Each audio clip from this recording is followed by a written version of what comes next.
Hi, this is Dr. Hank Roehrich, and today I will be presenting with Julie Grabansky and Donald Fisher. The topic that we'll be presenting on is creating a community of acceptance for students with Asperger Syndrome. In creating a community of acceptance for students with Asperger Syndrome, classmates can also demonstrate their ability to work with someone that has a learning disability. Now, the presentation that we will give today will provide direction as to what teaching and technology strategies can be used and what indicators may signal the need for additional instructor intervention. There are a growing number of students entering college that are diagnosed with Asperger Syndrome. Asperger Syndrome is one of the most common developmental disabilities and is estimated to be in 4 of every 1,000 students. They're characterized by disabilities in 3 developmental areas: communication, socialization, and emotional behavioral difficulties. Students with AS face many challenges. Their challenges can derive from difficulties pertaining to social interaction in the classroom and collaboration when working in a group environment. A common characteristic of students with AS is they have poor social skills and difficulty in establishing and maintaining relationships, which can result in rejection and isolation both inside and outside of the classroom. This rejection and isolation from classmates can prevent the student from AS from successfully using their intellectual skills to excel in their studies. Despite demonstrated capabilities and gifts, idiosyncratic communication, socialization, and behavior can lead to significant problems and failures for students. Impairments in empathy have often been cited as characteristics of Asperger Syndrome. Students with AS that demonstrate behaviors that can be interpreted as a lack of empathy may be perceived as being selfish or exhibiting antisocial behavior, therefore making it difficult to be accepted by other students. Now I'm going to have Julie Grabansky take over, and she'll be talking about teaching strategies.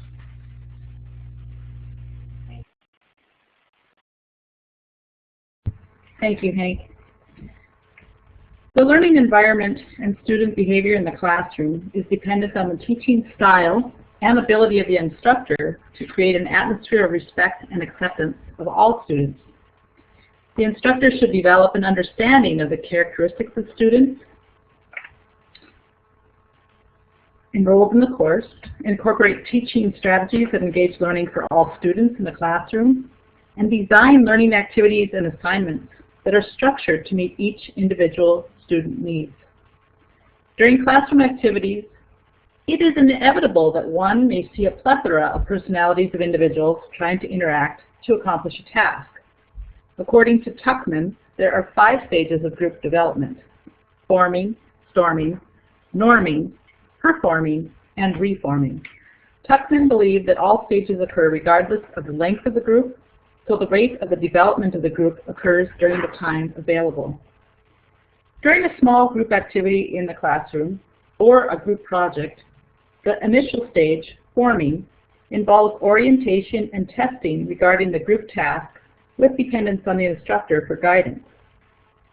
Storming involves conflict among the group members as they challenge the task, the rules, and the instructor.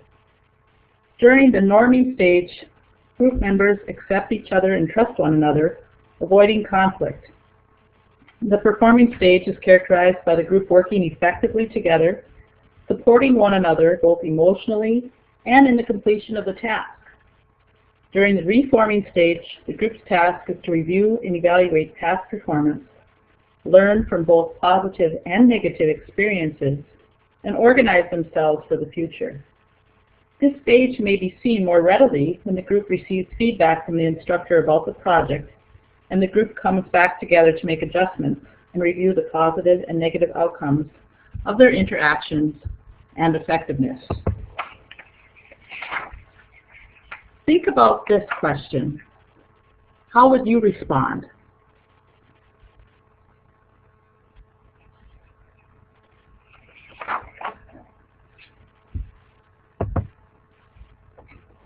When group members are interacting to accomplish a task, it is inherent that each member takes on a group role. Benny and Sheets introduced the concept of a group role as a behavior pattern or structured way of behaving within the group. They identified roles of members into group task roles, group building and maintenance roles, and individual roles. Group task roles help the group get its work done. Roles would include students that would initiate new ideas to solve a problem, elaborate on ideas, seek information, or coordinate information for the group project. Group building and maintenance roles are supportive roles that keep the group functioning together. This may include skills such as compromising, encouraging, and expressing standards to aspire to for the group project. Individual roles are opposed to group roles, and individuals in these roles tend to use the group to serve one's individual needs. Recognition seekers may act in unusual ways or call attention to themselves, or members may express non-group oriented feelings, insights, or ideologies, or may monopolize conversation or interrupt contributions of others.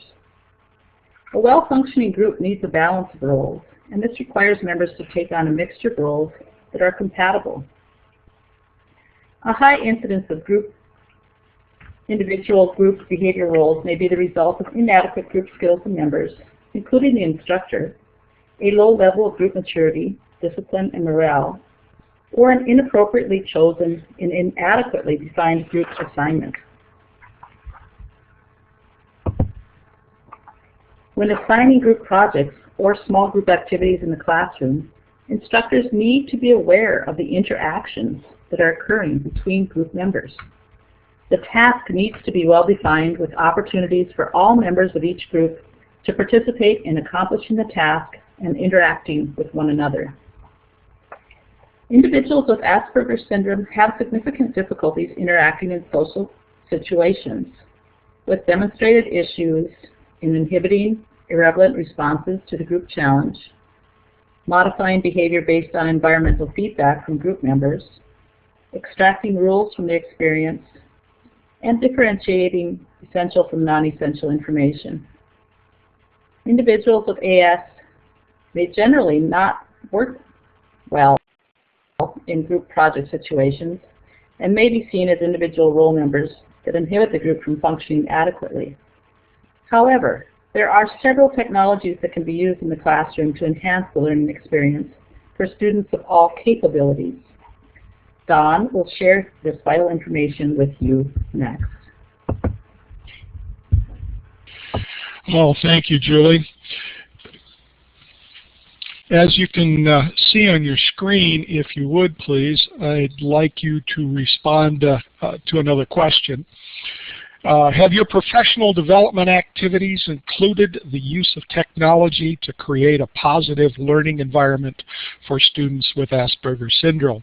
If you would please, if you have, if you answered in the affirmative to this, could you please provide us with some information on the types of activities that you've completed?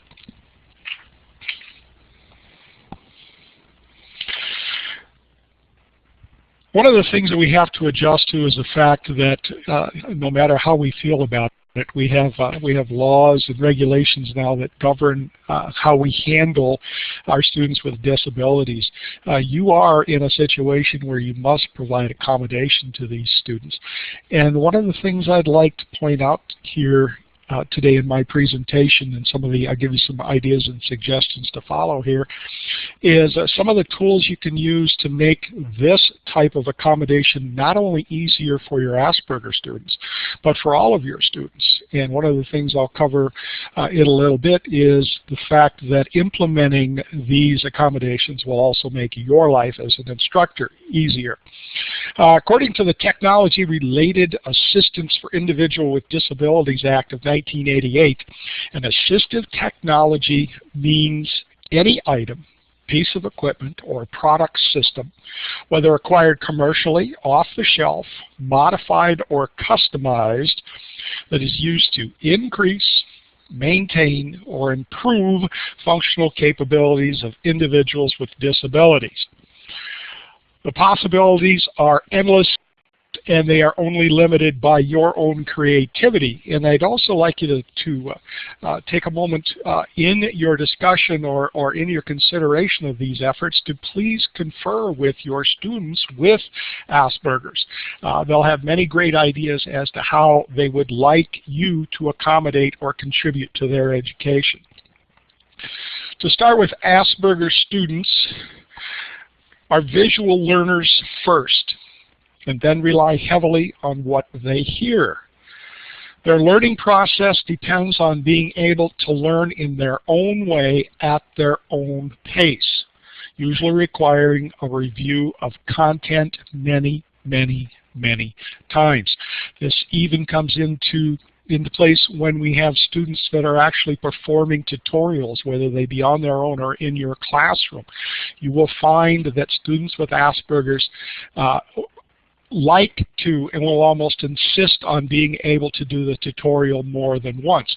This is their way of absorbing this information, and it's something that you really need to consider in your presentation. A digital learning platform is capable of generating audio messaging, recording video, bright colored calendars, and notifications, which allow not only your Asperger students, but all students a more active learning environment. In the classroom, Asperger students may need additional tools to help offset their limitations. Most Asperger students have great difficulty taking notes. My personal experience, Asperger students cannot keep up, nor can they generate the note-taking process rapidly enough to keep up with a lecture. The relationship between what happens in their brain and what is generated in response to their hands does not work like it does in most people, and they find great difficulty in that transition.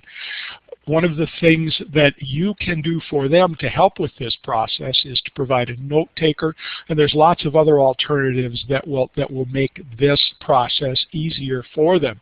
If you've ever noticed some of the assignments or notes taken by Asperger students, you will notice that they're very difficult to read, and one word looks like one long sentence. So for both you and your Asperger students, providing an alternative method will make both of your lives considerably easier. Consider some of the things that are possible. Video and or recording equipment, smart boards, or in some cases just a camera to take a picture of a whiteboard. They're simple technologies that can provide your Asperger students with assistance. As noted before, social interaction and oral communication are a few of the problems that hinder the success of an Asperger student. However, students with AS thrive in an environment of social media, online communications, and utilization of all the tools of this digital generation. Social media platforms such as Facebook, Twitter, Skype, Google, discussion boards built within your platforms, and even YouTube can greatly enhance the participation, socialization, and education of your Asperger students. If we take the time to build our classes correctly, technology will allow you to build the accommodation directly into the curriculum, to individualize the programming and give support to students in new effective ways. Whether in the classroom or online, content can be offered in multiple formats, allowing students to choose the style that best matches their individual learning needs. As mentioned, Asperger students rely heavily on visual and auditory presentations. This is also true with assessments. Even assessments can be offered in multiple formats. When we go back and consider the problems that Asperger students have when it comes to taking notes, they struggle with the same communication effort when it comes to taking exams. Multiple choice presentations aren't as difficult as, say, a question that needs or requires a lengthy written answer. Not only are they going to have difficulty responding to it, you're going to have difficulty reading it and interpreting what they are trying to say. So please consider an alternate format of assessment. Being able to present an essay in an audio format works wonders for these students. They can be and tend to be very, very verbal, as we'll discuss in a few minutes, but you'll be amazed at the response and the intellect and the intelligence that your Asperger student is able to relate to you orally versus the limited amount of written communication that they're actually capable of presenting. To use many of these technologies would allow instructors to mentor on a daily basis, to send reminders, update calendars, handle notifications, and even give support. And most of these efforts you can pre-build into your courses. Asperger students are either organized to the extreme or not organized at all, unfortunately, just like many of us. But one of the things that all of your students will find beneficial is if you keep them on top of their tasks. Asperger students love support in that area, and of course you and all of your students will benefit as a result. Incorporating these online technologies and taking full advantage of what your digital learning platform has to offer will not only assist your Asperger students, but again, all of your students. And if you spend the time to set them up correctly, it will inevitably assist you in all of your efforts. Technology, especially online, is incredibly appealing to Asperger students. Again, videos, music, games, and even digital learning platforms are highly motivating for these students. A positive result of these efforts is that they find interaction and socialization amongst their peers easier and relatively stress-free. A minor word of caution with respect to these socialization efforts, and an area in which some of you will have to maintain control and give direction. Asperger students, especially in specific areas, tend to be extremely capable. They have areas of intense knowledge and will tend to want to let you know. You need to establish and set up limitations on conversations. And it's very easy to do, and they understand why. One of the reasons for this is when we go back and we take a look at what Hans Asperger himself had to say when he first described Aspies, or Asperger students, Asperger people in general. He referred to the children with the syndrome as little professors.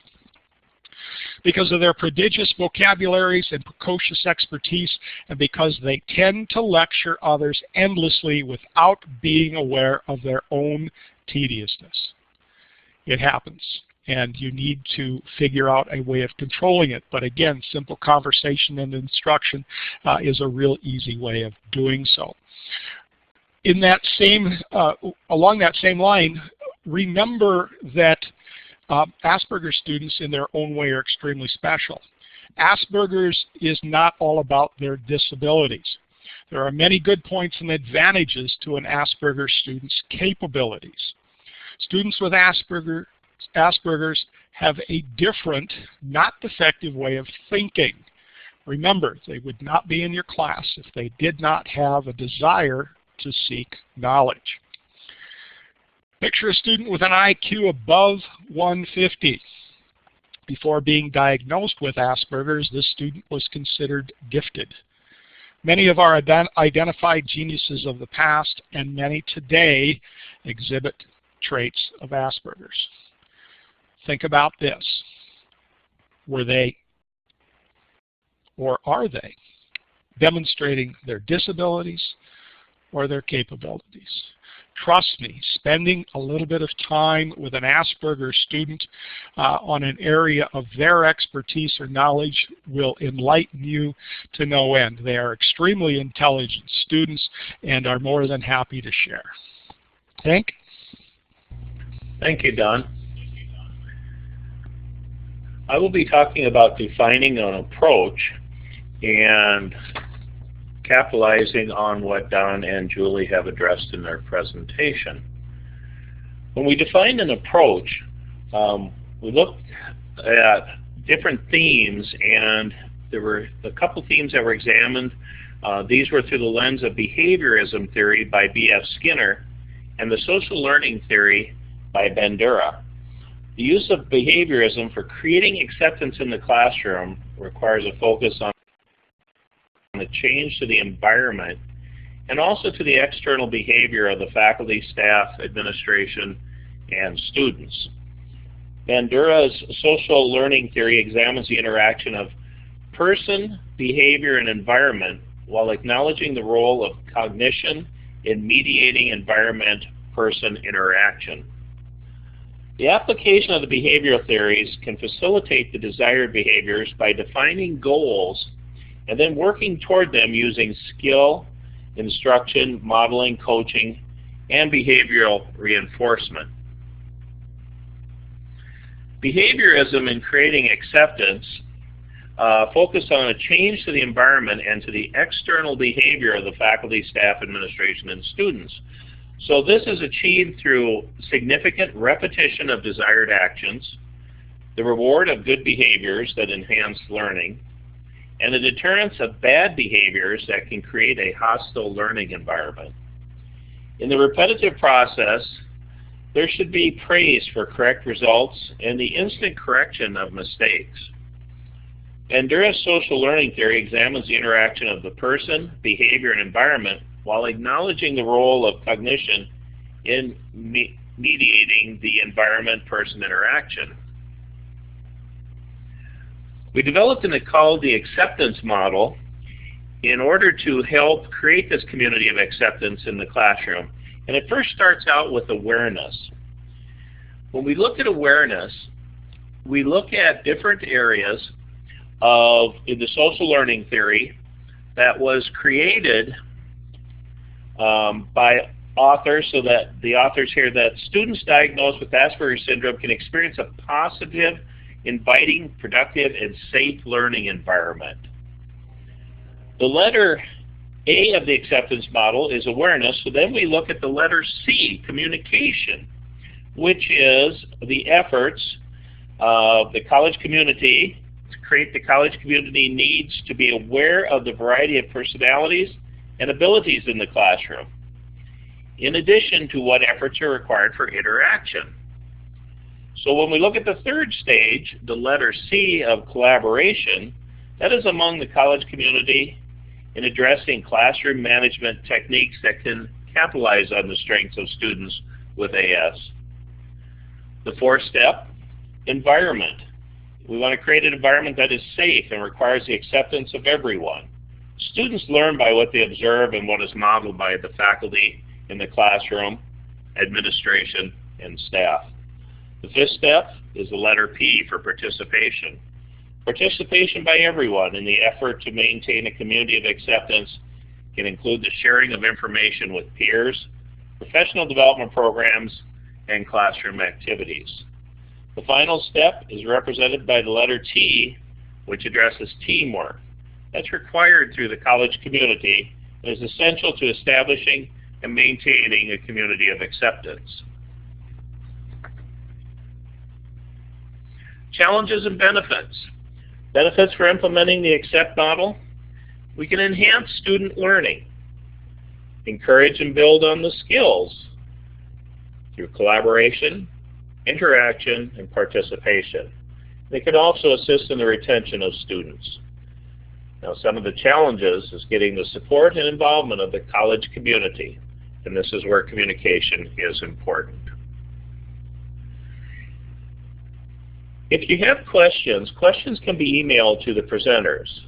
I have the email address up for each of the presenters, and they will be available to answer your questions in a timely manner. I would like to thank Julie and Don for joining me in this presentation, and also for OTC for the opportunity to present.